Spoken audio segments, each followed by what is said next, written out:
આજે તમારા ઘરે ભગવા ઝંડા હોવા જોઈએ. ભગવો એટલે સનાતન ધર્મની નિશાની.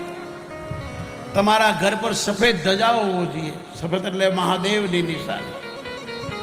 તમારા ઘર ઉપર લાલ ધજા હોવી જોઈએ. લાલ એટલે જગદંબાની નિશાની છે તમારા ઘર પર.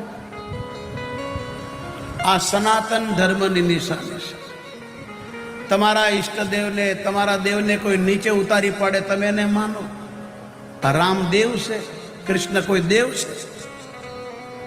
રામ સ્વયં ભગવાન છે, આ દેવ નથી. કૃષ્ણ દેવ નથી. હનુમાન કોઈ ભક્ત નથી. ગણપતિ કોઈ દેવ નથી. એ કોઈનું કહેવું કરે એમ નથી, સ્વયંભૂ છે. આ સનાતનનો પાયો છે.